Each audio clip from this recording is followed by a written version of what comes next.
Hello, hello, hello, hello, my friends, and welcome to another episode of Terror Radio Podcast.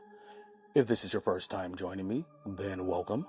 This is a podcast dedicated in bringing you the best of horror and thriller, old-time radio broadcasts, as well as original stories.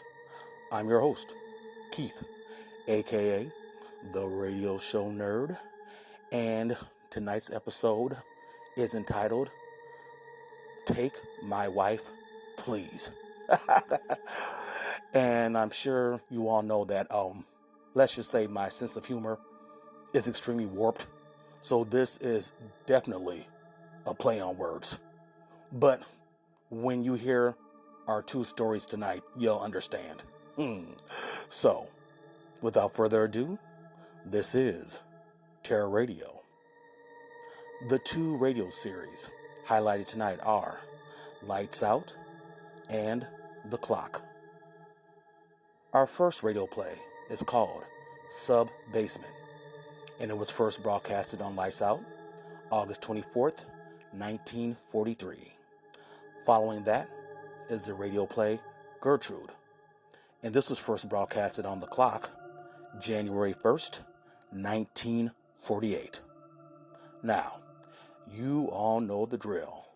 Sit back, turn down the lights, and listen to Sub Basement, followed by Gertrude.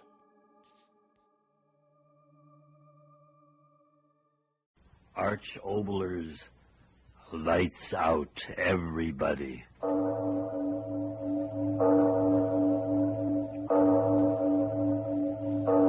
It is later than you think.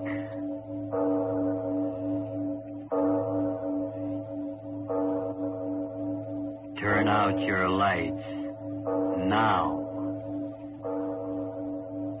Some of you may not know this, but beneath many of our cities there's a subworld, not only of subways, but sub-basements and man-made caverns where little trains run and deliver the goods to the department stores and the factories of our industrial complex. Today we're going to some of those sub-basements in a play I've written for you titled Sub-Basement.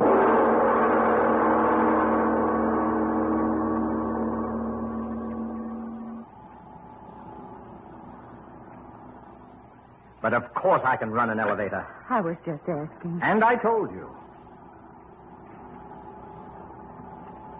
Well, here we are.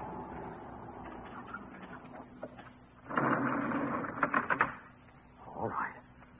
All right, are you getting out? I suppose so. Suppose so. For 10 years, that's all I've heard. Where do you work? What do you do? Why don't you let me see Don't you? get angry. Oh, I'm not angry. I'm just telling you. Come on, this way.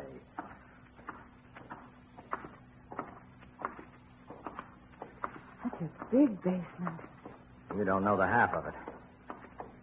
It's like a whole city down here.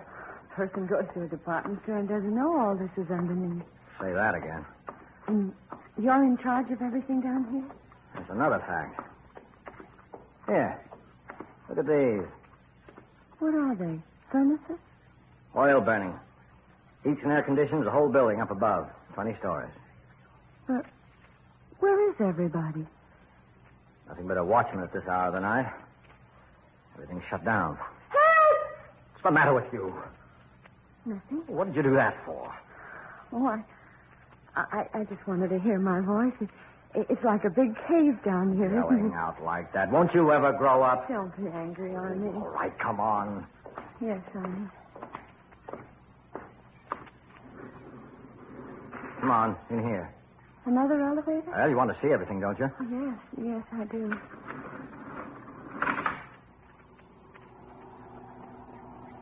Down some more? Yeah.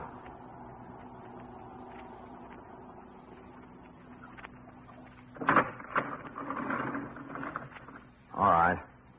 Another basement. Yeah. Go ahead.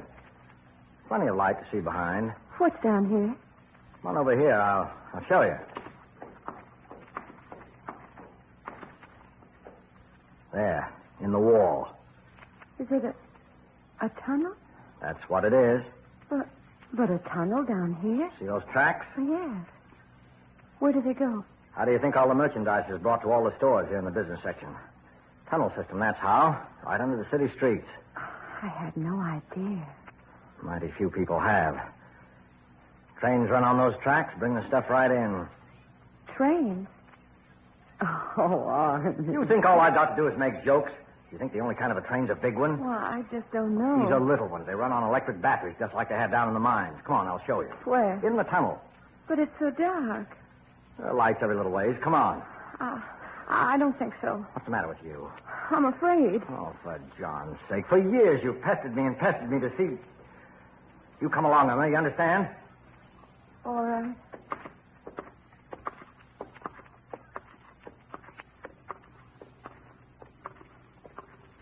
Arnie, this is far enough. Oh, for John's sake. What's the matter with you now? I don't know. Come on, there's one of the little engines parked down at the end of the tunnel. You might as well see it.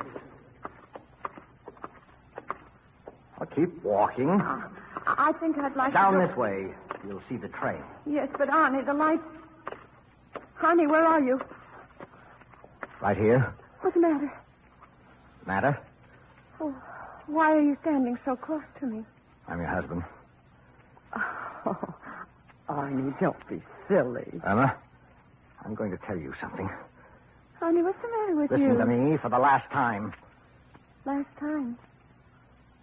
Arnie, what's the matter with you? Do you know that you can't get out of here? What? You can't get out of here. Arnie, what are you talking about? What are you talking about? Oh, Arnie. You haven't made a joke like that in years. The last time you tried to scare me was right after we were married, remember? With that fur piece you made off was a dead animal that had gotten in the bedroom. You remember? I remember. Come along further, Emma. Oh, sure. As long as I know what you're up to, I don't mind. How far are we going? A long way. All right, Arnie. Anything you say. Don't I know it?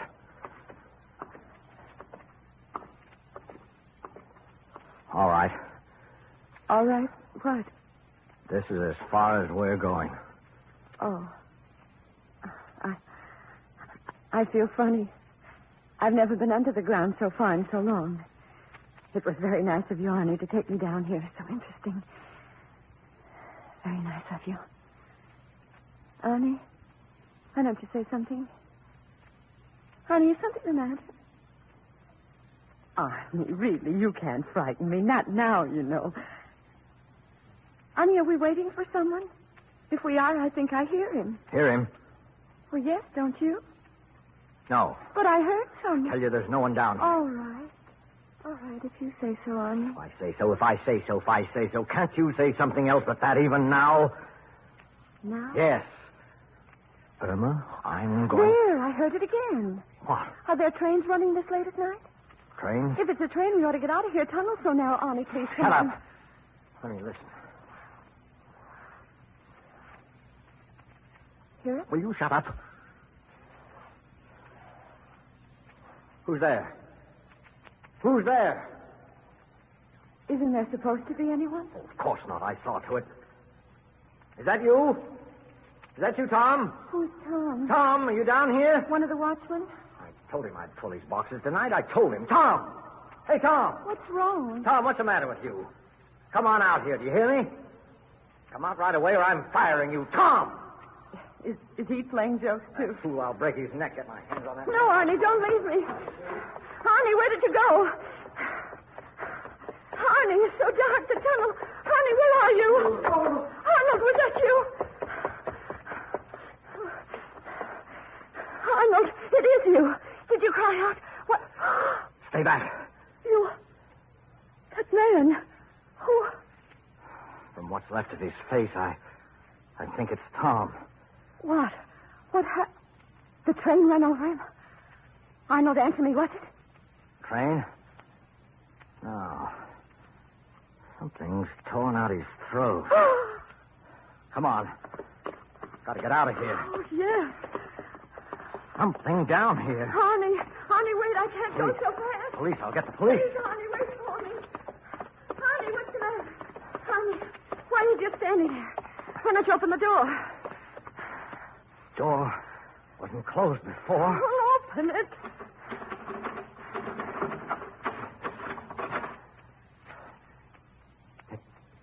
It won't open. It won't open!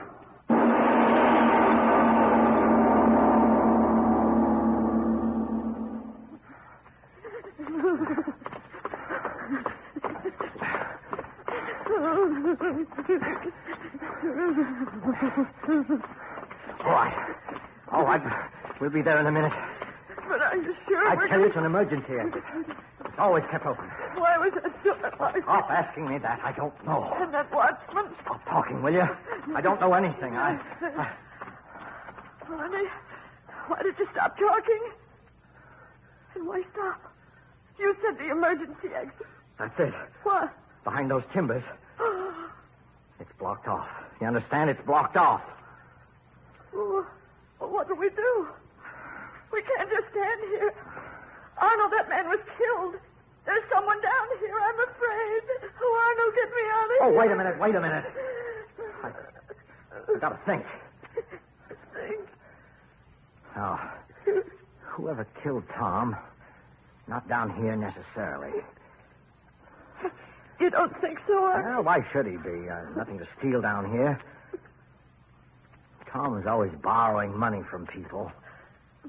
Somebody he didn't pay back. Yeah, that's it. But the doors Oh, were... well, he got out and closed the doors. What of it? We can get out. Come on. Where? I told you these tunnels lead to the buildings all over the business section. Follow the tunnel to the next sub-basement, to the next building. We'll get out, that's all. Honey, don't get too far ahead of me this time. Well, just walk fast, will you? Yes. Oh, honey, I look forward so very much to tonight. It had been so long since you'd even thought about me. I knew that. And tonight, when you called me up and told me to meet you here, and then when you started to play those crazy, scary jokes before, even then Irma, you see it too?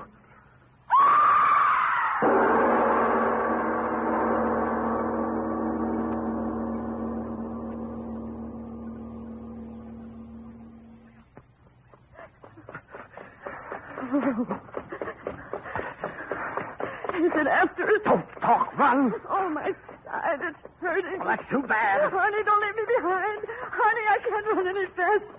Honey, wait. Honey. Honey, what? Oh, honey. Oh, I'm going. Honey. What? Your leg. Broken. Oh, honey, come on. Can't. Hold on to me. We'll manage. No, But you can't lie here, that thing. It's coming. I don't know. I can't see it. I was running a rock under my foot. Arnold, over here, a pile of boxes. What? Hide behind them. If I help you, could you go over Yes, there? hide. Give me your arm. Yes, I will. Oh, Come on, dear. careful. Hold on to me. If you hold my hand tight. Come. Get over there. Come on. I'll help you. Take it easy, That's will it. you? That's it. We're getting there. Hurt. Back here. There. Oh. Now help me down. Yes. Here you are. Oh, honey. There. Oh. Oh. We'll be all right.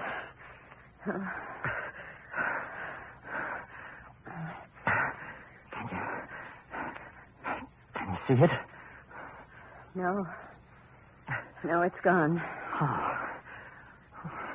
Just don't think about it, honey.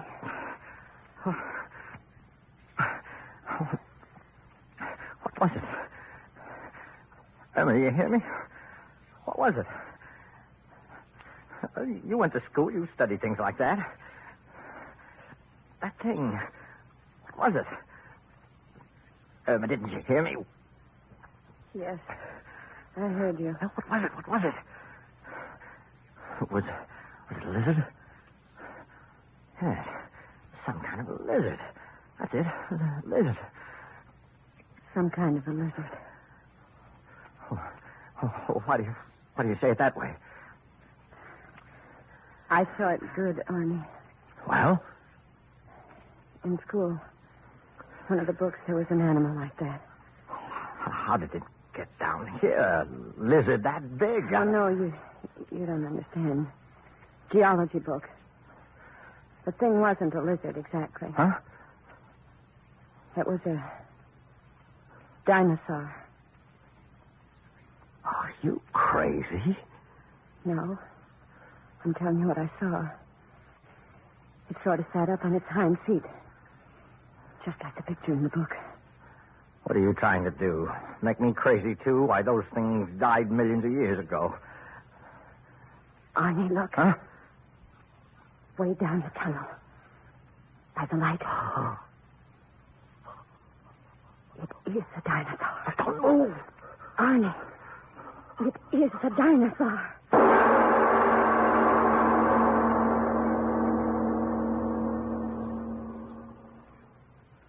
Has it gone away? I don't know. It's been so long. Just don't move. It just looked at us. Yeah. Why doesn't it come after us? Why? Huh?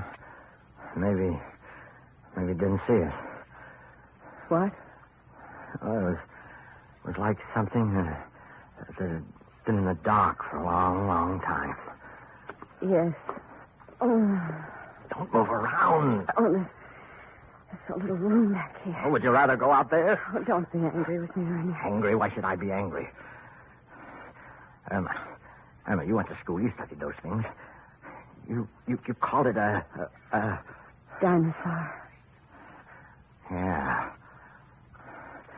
All these hours I've been thinking, how could a thing like that, which was supposed to have passed out of the world so many years ago, how could it be alive now? I don't know. Irma, listen, I know. This tunnel under the business district, they were putting on an extension, blasting in the rock. Maybe that thing came out from inside the earth. Maybe. You're not frightened, are you? No, Why not? because I'm with you. If it came back, what could I do for you? It's just being with you. Yeah. I keep thinking, And what? that poor watchman, Yeah, it'll really be something when it's morning and everyone finds out about it. what do you think they'll do? They'll hunt it down. The police will get it soon enough.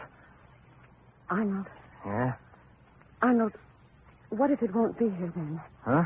It's been hours since we last saw it standing down there. What if it's gone back where it came from? It's all right with me.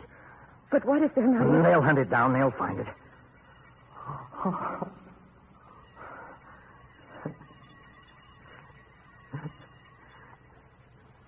Arnold, what's It's that? all right. Everything's all right. But what was... 6 o'clock. That was the bell back in the basement. The day engineer turned off one of the sprinkler alarms. Oh. Oh, Arnie. Come on. Come on, I'll help you. Wait. But you said Wait. it was... Look. Over there. Back. It's back. Help! Help! Don't. He's looking right at us. Well, they didn't hear us, but it did.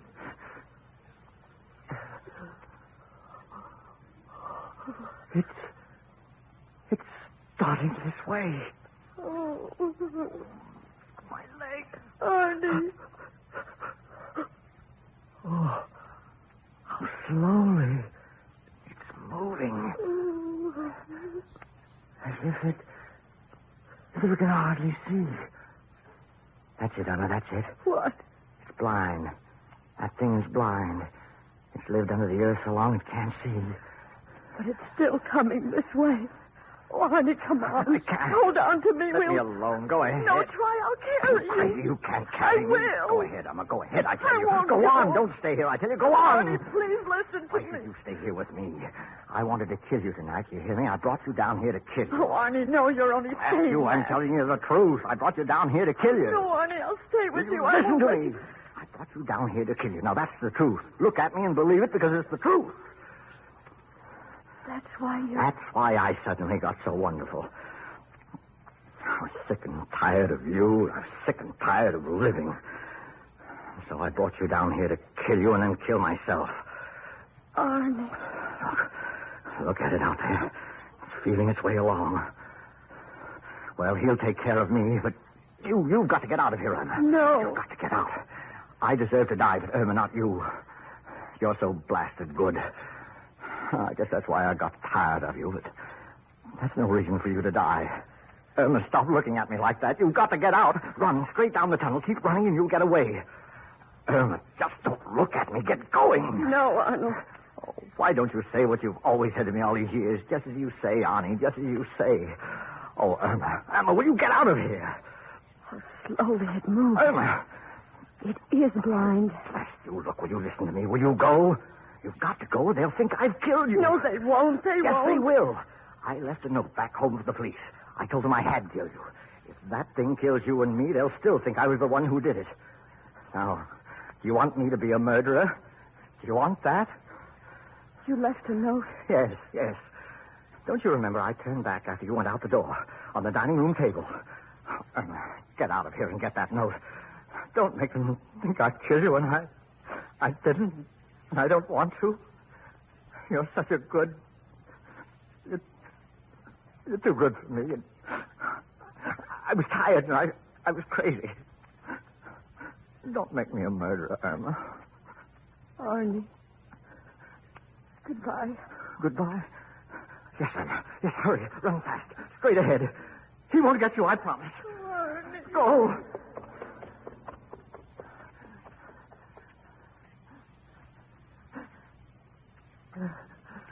All right.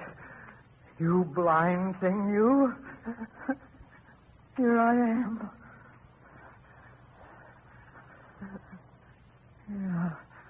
Here I am. Here. I'm not scared. Come and get me.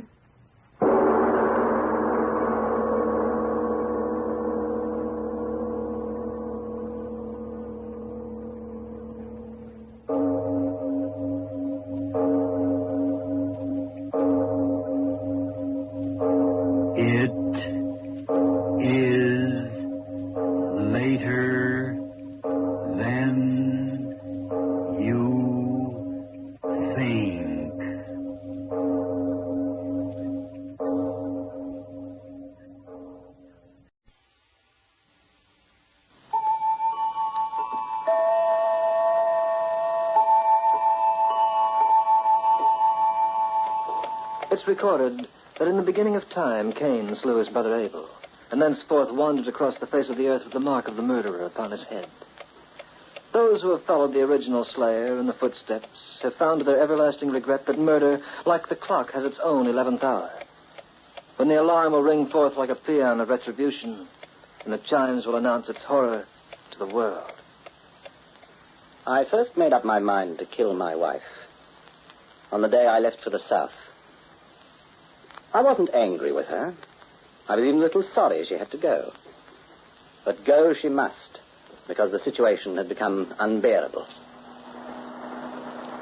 As I drove steadily south, I turned the problem over in my mind. It had to be done with calm deliberation. As I pondered my destiny, I narrowly avoided striking a young woman who suddenly appeared in the glare of my headlights as she stood on the side of the road. Are you all right? I think so. But you splashed some mud on my stockings. I'm terribly sorry. I'll pay you for them. Oh, that's all right. They're washable. Going south? Why, yes. So am I. I said, so am I. May I give you a lift? Thank you. How far are you going? As far as you. I'm going to Palm Tree Beach. And so am I.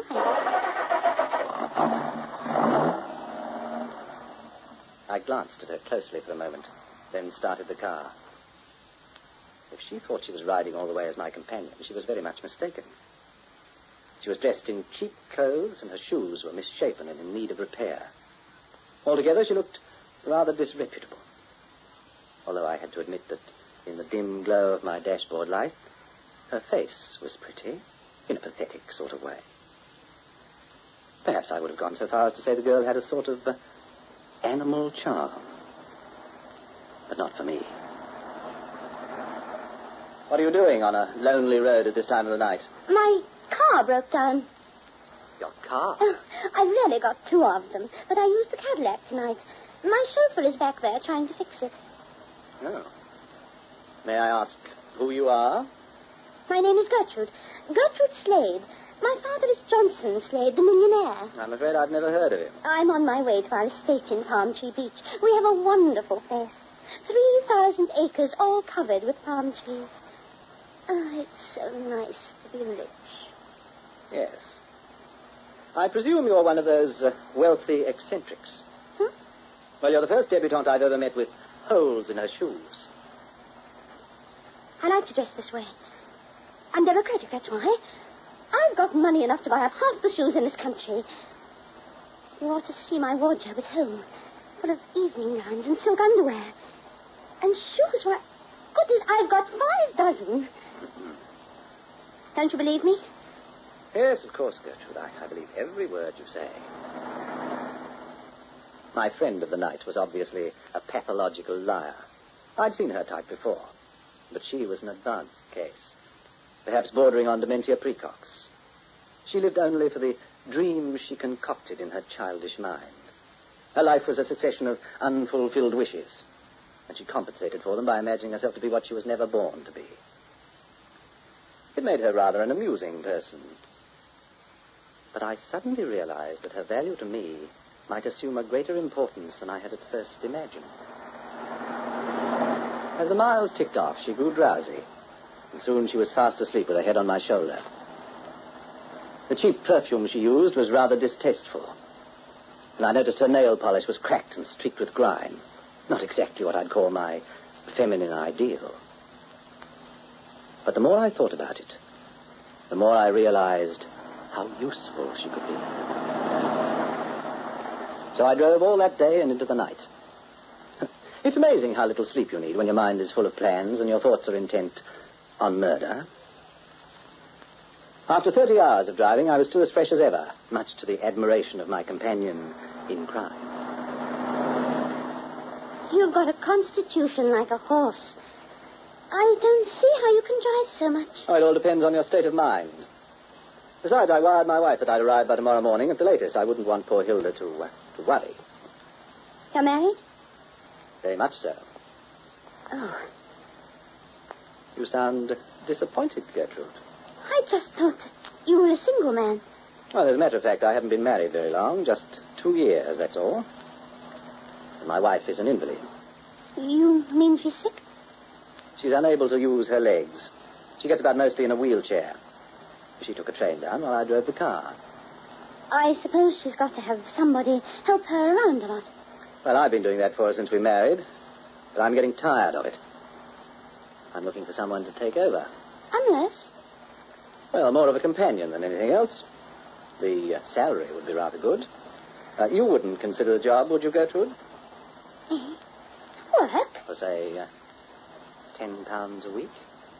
£10 a week. Oh, I spend more than that on perfume. No, come, Gertrude. Let's face reality for a moment. What?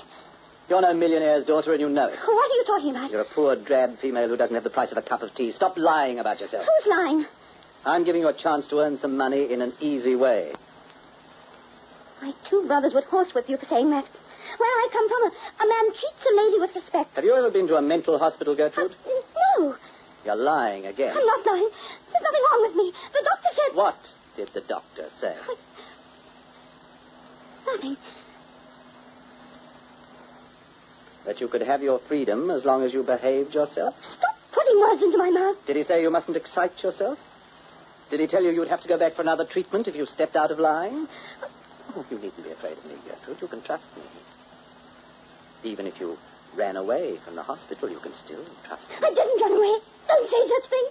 I'm all right. There's nothing wrong with me. I'm all right. Stop crying, Gertrude. I said, stop crying. Perhaps I made a mistake. I suppose I'd better look for someone else to care for Hilda. Yes, I suppose you'd better. You wouldn't want a job. You wouldn't need one. No. I beg your pardon again, Gertrude. The mistake was mine. But I have £20 in my wallet here that I'll give you in advance if you happen to change your mind. She looked at the £20 in my hand and licked her lips. It was probably more money than she'd ever seen at once in all her life. But her lies were precious to her, too. She had to find a way to take the job and still be true to her other self, the part of her that lived in a world of make-believe. So I gave her an opportunity, and she took it. Don't be foolish, Gertrude. I made a mistake. The least you can do is to forget it. I've never been so insulted in my life. If you want the truth, I was only testing you. Testing me? I wanted to see if you were honest, and I find you are. If I'm to get someone as a companion for my wife, she must have breeding. She must come from excellent stock. In that way, you fit the bill. Oh, that's different. And as far as money is concerned... I'll take it. And donate it to my favorite charity.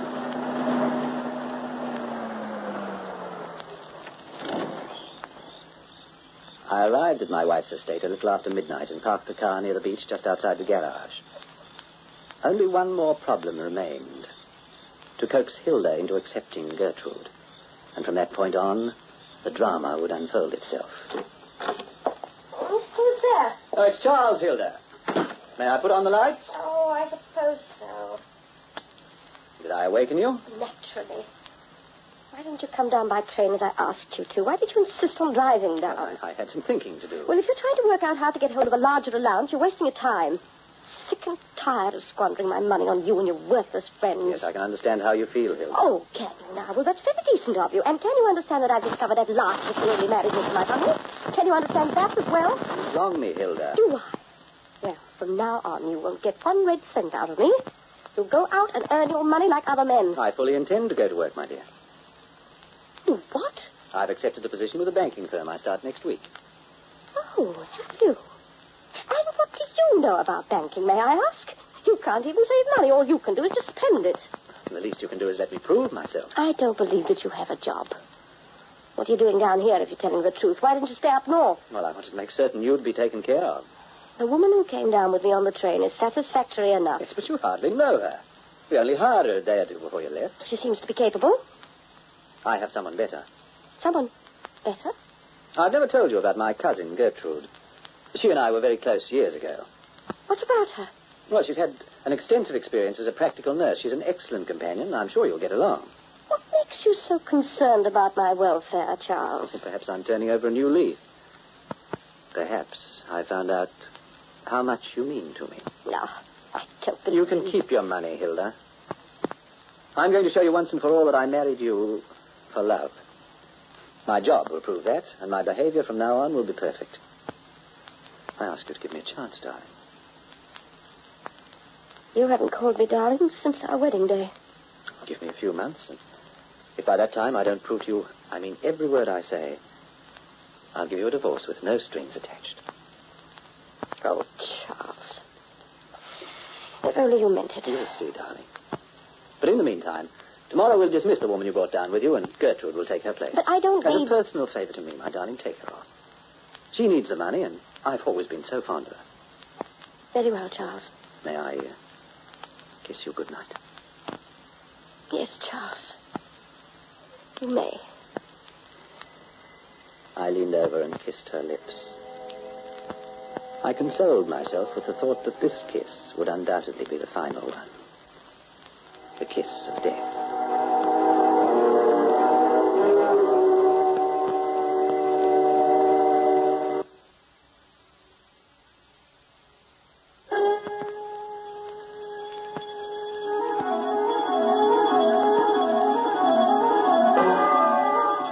like the moving finger in the poem, time goes ever forward, and our lives are firmly hinged on its passing seconds. The future is ours to do with what we will. It is only the past that is impossible to alter. I gave Gertrude a room in the servants' quarters for the night. The first thing in the morning, I dismissed the woman my wife had brought with her. Then, just before Hilda wheeled herself down to breakfast, I gave Gertrude a few pointers on how to behave. Now, remember, Gertrude, she must be humored. What's the matter? Is she crazy? No, not really, just eccentric. I've told her you're my cousin. Now, don't say anything about your social background for the time being. You can tell her about your family later on. Oh. Good morning. Oh, good morning, darling. Let me put you near the window. You sleep well? Yes, moderately well. Oh, who's this? My cousin Gertrude, you remember? I told you about her last night. Oh, yes, my new companion. Well, I changed my mind, Charles. Changed your mind? What do you mean? I've decided to keep Mrs. Kelsey after all. But I've already dismissed her. What? Now, please, Hilda, be reasonable. How can I get north again unless I know that you're in good hands? Can you play canasta? Gertrude? Canasta? Oh, she's an expert, Hilda. Gertrude can do almost anything at all. Of course I can. When I went to school in Would you see to Switzerland... the breakfast, please, Gertrude? Mrs. Roberts must be rather hungry. Yes, I'll fix it now. What was all that nonsense about a school in Switzerland? Oh, she's very well educated. I'm certain you'll find her interesting. Yes, she's rather attractive, too, in a common way. When did you say you were going up north to take up your new position, Charles? In a week or so. I'll miss you. And I'll miss you. But I'm anxious to get to work. Perhaps I'll leave even sooner than I planned. For the first time since I thought of what I was going to do, I became a little nervous. These things have to be done quickly or they can't be done at all. Besides, everything was set. What was I waiting for? So that very afternoon, I sent Gertrude into town on an errand, and I took Hilda for a walk along the beach. Oh, it was sweet of you to wheel me out here, Charles. You're becoming more considerate by the minute. I've decided to change my plans a bit. I wanted us to have these last few hours to ourselves. How have you changed your plans? I'm going north a little sooner. Tomorrow, perhaps. What for? It certainly won't hurt my reputation with my new employers if I show up a little sooner. I can hardly believe it's you talking, Charles. It's so wonderful seeing you this way. Oh, you're getting a little too close to the water, dear. Do wheel me up the beach a bit. It's a lovely afternoon, Hilda. The air is soft. The sun is warm. Charles, the water, the surface reaching my chair. You'll find the water very soothing, Hilda. What are you talking about? Charles, I'm getting wet. Goodbye, Hilda. It's been a most unpleasant marriage. But in spite of that, I feel just a little wistful seeing you go. Charles! For heaven's sake, wheel me back! Don't kill me, Charles! Breathe deeply when your head submerges. You'll find it faster. No, Charles! No!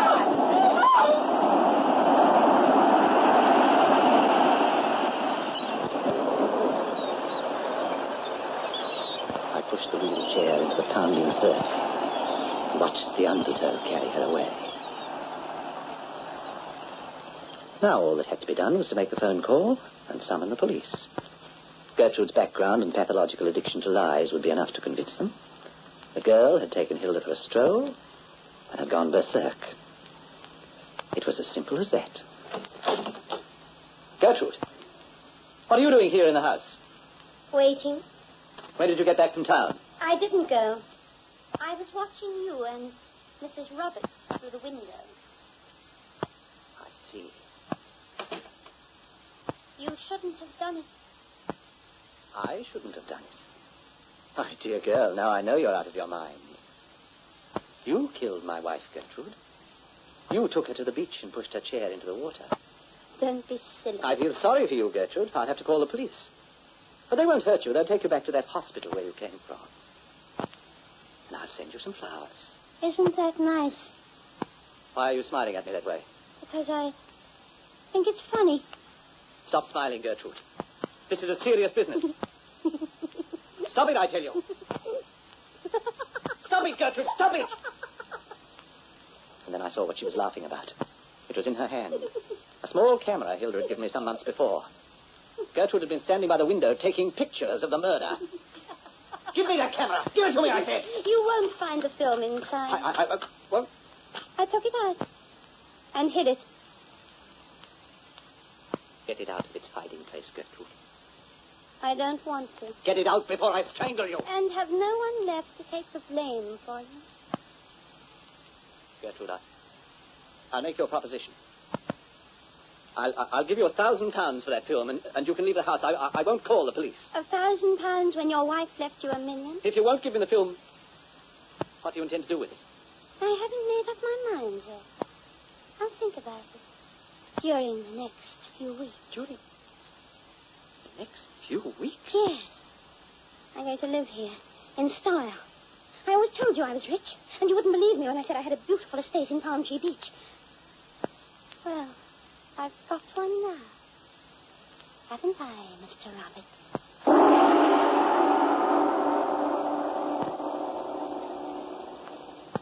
I searched the house like a madman for that film. Gertrude was master. She sat on the divan all day and ate chocolate. She ordered me around as if I were a lackey, and she was the empress of the world. This house is mine, isn't it, Mr. Roberts? Yes, this house is yours. It was left to me by my dear departed grandpa. Gertrude, won't you give me that film? I think I'll invite my aunt and uncle to spend a few months here. Uncle John is an English baron, you know. All my family come from very fine stuff. The film, Gertrude. Where is the film? Where you'll never find it, Mr. Roberts. I went through every room in the house and dug through all the wardrobes. I opened up the pillows and cut the mattresses to shreds. She couldn't be that smart. How could she have hidden the film so well? My wife's absence hadn't been noticed yet. But I knew I didn't have much more time. Someone would come there sooner or later to make an inquiry, and that might lead to a search. I had to get my hands on that roll of film before it was too late. What are you doing, Mr. Roberts? Oh, I was just looking for something.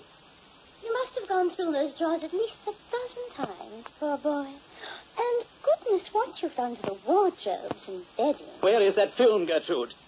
In a place where it's safe. Who's that? I haven't the slightest idea. You didn't call the police, Gertrude. You wouldn't do a thing like that to me. I haven't made up my mind yet. Exactly what I'm going to do with you.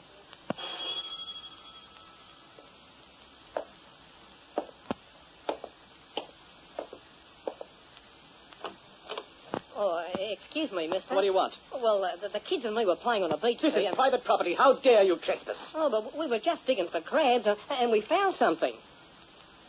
You found something? But, yeah, it was under the sand, see, about a foot under. And we thought it might belong to you. What was it you found? This roll of film in the box. I couldn't believe my eyes. He had it in his hands. The same roll. It must have been. It had to be. I almost cried. I was so happy. I felt my strength return. She'd see who was master now. Give it to me quickly. Well, Here. Take this. Oh, a whole pound? Split it with your friends and thank them for me. Yes. Thank them for me from the bottom of my heart. Oh, gosh. Okay, mister. Mr. Roberts?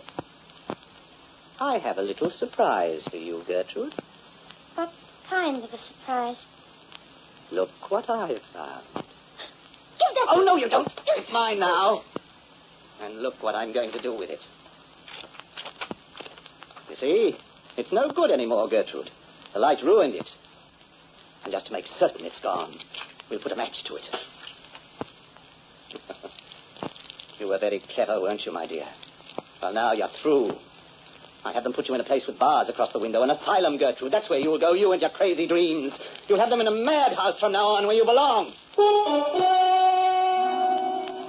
I picked up the phone. The line was dead. She'd cut the wire. Without a word, I turned and left the house. She had my car key, but there was a neighbor half a mile up the beach. I could call from there.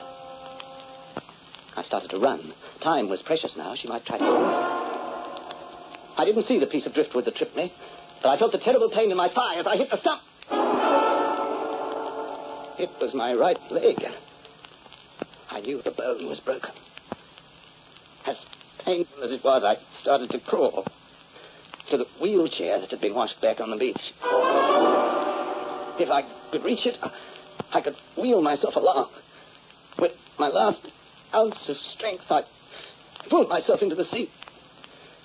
But the pain was too much. I couldn't maneuver the chair by myself. Need a little help, Mr. Roberts? It's my leg, Gertrude. It's broken. Oh, that's too bad. Here, let me help you.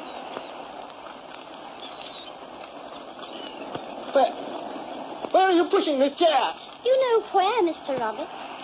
I'm sure you know where. No, Gertrude! Gertrude, no!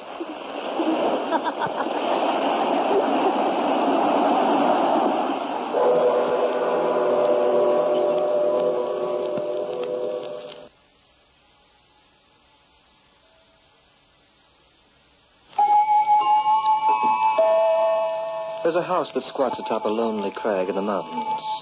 Inside, the ill who have forgotten that time exists. And in a room near the gabled roof, behind a small barred window, a girl named Gertrude sits and smiles to herself and dreams. Perhaps she is thinking of the deceased Mr. Roberts and his late wife, Hilda.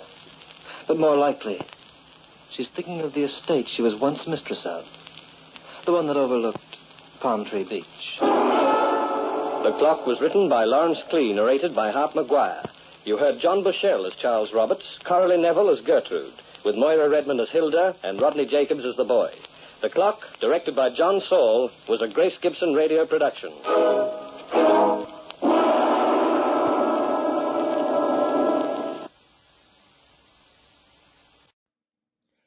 Well, that's our show for tonight. I want to thank you all for listening. And remember, you can find me on Facebook at facebook.com/terror1970, or you can find me on Instagram at Radio Show Nerd. I also have a YouTube channel, Terror Radio. Please check it out. Subscribe, like, and share the videos. Will be highly appreciated. Again, this is your host, Keith, better known as the Radio Show Nerd, signing off.